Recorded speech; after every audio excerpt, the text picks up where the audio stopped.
L'étendue est la différence entre la valeur maximale et la valeur minimale.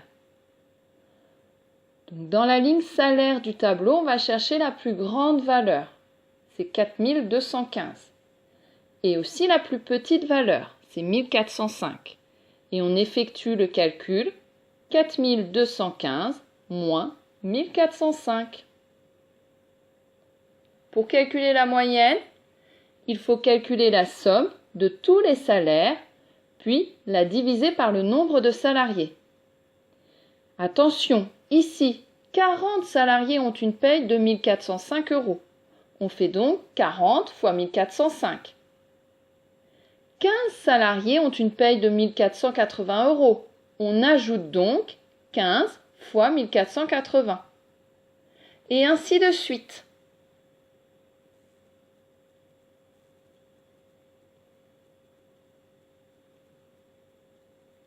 Puis on divise par le nombre total de salariés, c'est-à-dire 40 plus 15 plus 81 plus 35 plus 9 plus 5.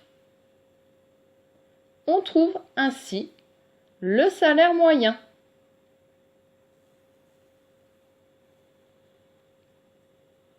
Pour répondre à cette question, on reprend l'interprétation générale de la moyenne.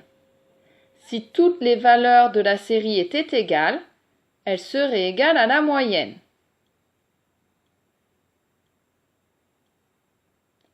Et on adapte à la situation de l'exercice, ce qui donne, si tous les salaires étaient égaux, ils seraient égaux à 1705 €.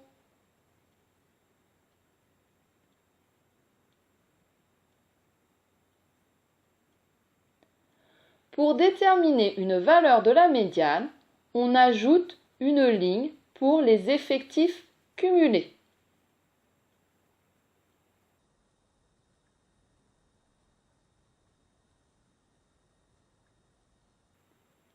Ensuite, on calcule la moitié de l'effectif total, ici 185 divisé par 2.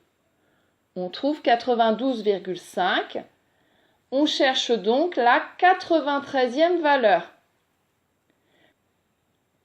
La 93e valeur est située après la 55e valeur, mais avant la 136e. Elle est donc quelque part ici dans le tableau.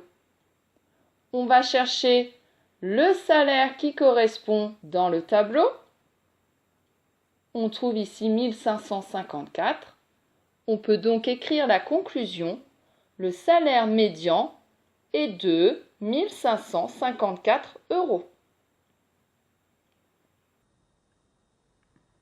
Pour répondre à cette question, on reprend l'interprétation générale de la médiane.